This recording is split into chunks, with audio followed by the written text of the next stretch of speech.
day, late at night, not okay. All I want, and I pray, all I need are some better days. Ah, la destination Réunion. Un nom qui fait rêver. Mais pourquoi ça te paraît compliqué pour toi d'organiser un séjour chez nous? Trop loin? Trop cher? Quoi, il y a des araignées? Des requins? Parce que tu parles pas la langue? Non mais vous êtes sérieux? Allez, je te propose de répondre aux 10 interrogations les plus courantes sur la Réunion.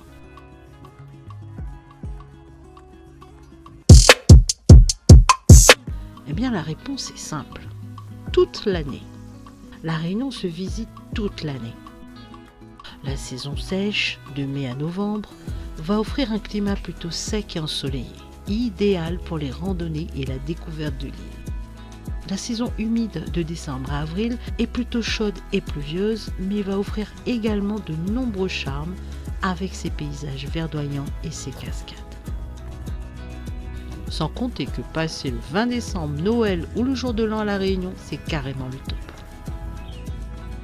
Tu pourras par exemple goûter aux fruits tropicaux de saison, tels que les litchis, les longanies ou les mangues, mais c'est aussi la saison des cyclones. Cependant, attention à certaines dates, les périodes qui coûteront les plus chères restent les périodes de fête. Janvier est notamment une période très chargée à La Réunion, ce qui correspond plutôt à un juillet-août en métropole. Et il faut dire que les restos, les sites et les plages sont bondés à cette saison. La période du Grand Raid aussi va te coûter cher, même si tu ne viens pas courir. Petit bémol concernant la saison des pluies qui va de décembre à mi-avril, surtout si tu souhaites faire des randonnées et profiter un max du soleil. Alors 2 semaines, c'est un bon minimum pour découvrir les principaux sites touristiques de La Réunion. Mais si tu souhaites faire des randonnées et explorer l'île en profondeur, je te conseille de prévoir 3 semaines ou plus. Pour un voyage touristique complet permettant de découvrir les principaux sites touristiques de l'île, y compris le Piton de la Fournaise, les cirques de Cilaos, de Salazie et de Mafate, ainsi que les plages magnifiques, prévois au moins 1 semaine à 10 jours. Si tu as des contraintes de temps, tu peux également visiter La Réunion pour un séjour plus court, comme une escapade de 5 à 7 jours. Dans ce cas, il vaut mieux se concentrer sur quelques sites spécifiques et prioriser tes activités en fonction de tes préférences.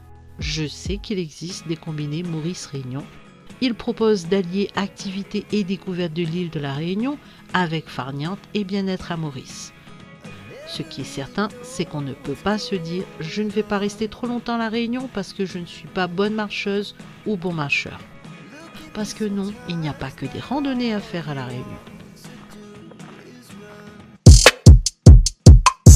La location de voiture est le moyen le plus pratique de se déplacer à La Réunion.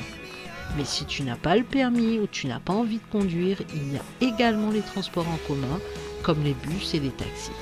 Le bus ne t'emmènera pas partout, c'est certain, mais le réseau s'est sacrément amélioré ces dernières années. D'ailleurs, pour l'anecdote, je prends moi-même le bus pour aller à Cilaos. Alors les taxis coûtent très cher, donc oublie. La Réunion propose une large gamme d'hébergements, des hôtels de luxe aux gîtes ruraux. Il y en a pour tous les goûts et tous les budgets. Concernant les hôtels, tu auras de tous les prix et toutes les catégories. Et là, je te laisse voir ça du côté des plateformes de réservation. Ce ne sont vraiment pas les offres qui manquent. Bien évidemment, si tu restes plus d'1 semaine, je te conseillerais de prendre plutôt une location de vacances. Pour une question de budget d'abord, bien se renseigner avant de réserver si tu ne veux pas te retrouver trop loin des sites touristiques. Tu as aussi la possibilité de réserver en chambre d'hôte et là, c'est sur un plateau que te sera servi ce côté authentique et immersif que tu recherches. C'est vrai que l'habitant te recevra chez lui, se fera un honneur de t'expliquer ce qu'il cuisine et comment il partage sa manière de vivre. Je le dis encore, si tu comptes parcourir l'île, n'hésite pas à changer de location pour te rapprocher des sites à visiter. Pour les plus petits budgets, tu peux te tourner vers les auberges de jeunesse et les pensions de famille. La grande majorité des pensions sont généralement très bien situées en centre-ville ou proches des principales commodités. Concernant les campings et les bivouacs sont tolérés sur la majorité des sites de plein air, à condition de respecter quelques consignes. Et c'est vrai que c'est extrêmement kiffant de pouvoir se poser dans des paysages aussi époustouflants que le cirque de Mafat, au cœur des remparts ou sur le littoral du Sud sauvage. D'ailleurs, tu trouveras des installations avec des kiosques, tables et foyers sur la plupart des sites de pique-nique. Attention, un bivouac, c'est une nuit avec montage de la tente uniquement à la tombée de la nuit jusqu'au matin. En cas de doute, mieux vaut se renseigner auprès du Parc national de la Réunion. Pour ce faire, je te laisse les coordonnées de leur site en barre d'infos. Et pour finir, concernant le camping, la Réunion dispose de plusieurs sites de camping dans les hauts, les cirques ou en bordure de plage. Il reste une solution économique pour visiter une partie de l'île. Ils sont en général situés à proximité des principaux points de vue. Attention, ces campings ont tendance à être bondés durant les vacances scolaires.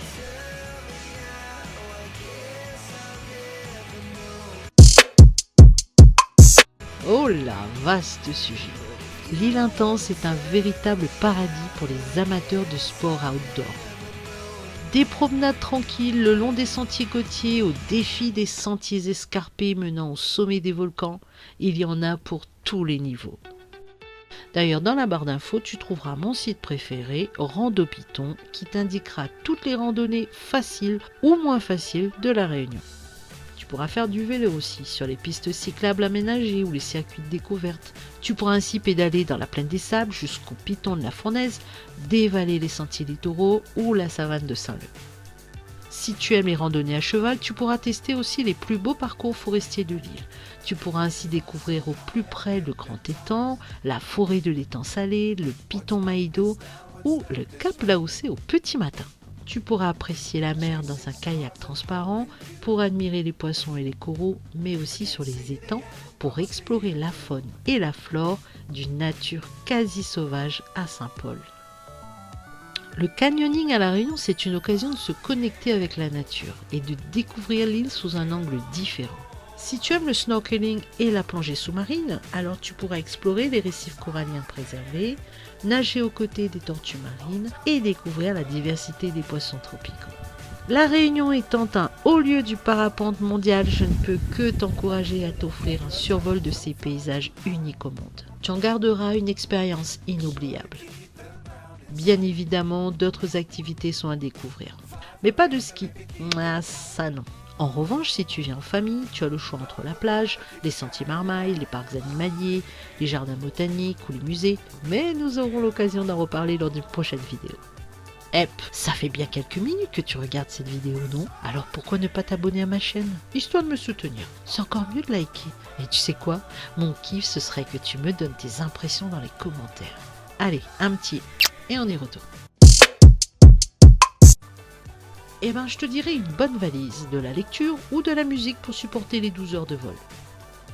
Concernant le système médical, la Réunion n'a rien à envier aux grandes villes de France.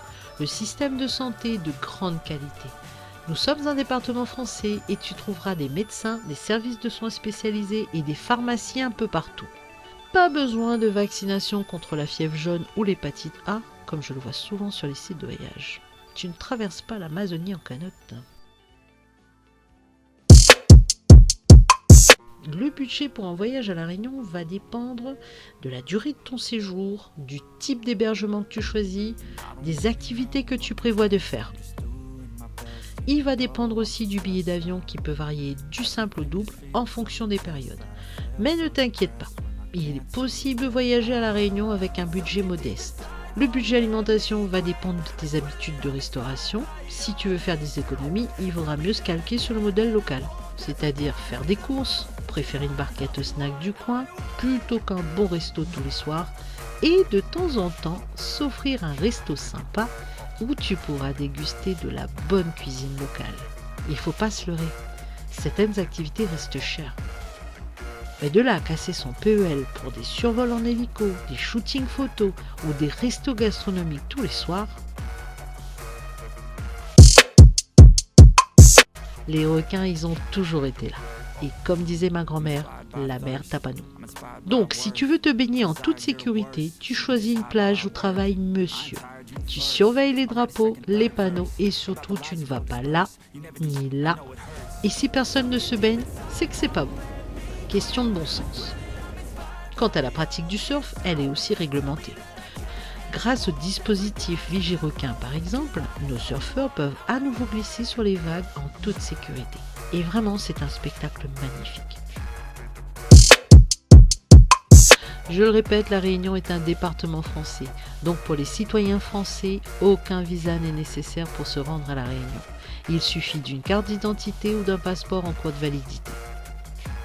Si vous êtes étranger et souhaitez voyager à La Réunion pour un court séjour, c'est-à-dire 3 mois maximum par période de 6 mois, vous devez obtenir non pas un visa Schengen, mais un visa de court séjour spécifique. Car La Réunion, à l'instar d'autres territoires d'outre-mer, ne fait pas partie de l'espace Schengen. Si tu es européen, tu peux entrer et séjourner jusqu'à 3 mois en France, y compris l'outre-mer, sans formalité particulière. Tu dois simplement avoir un passeport ou un titre d'identité en cours de validité pour passer les contrôles. Oui, parce qu'il y a des contrôles quand ton avion atterrit.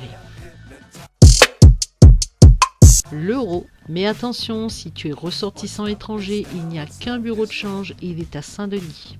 En revanche, pour retirer du liquide, il y a des distributeurs un peu partout dans les villes, c'est-à-dire dans les banques, les agences postales, les stations-service, les centres commerciaux, mais n'hésite pas à poser la question aux locaux, ils seront ravis de t'aider.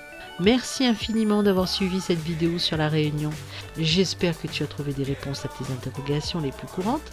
N'oublie pas que La Réunion est bien plus qu'une simple destination touristique. C'est un véritable trésor de diversité culturelle, naturelle et humaine, où chaque coin recèle son lot de surprises et de découvertes.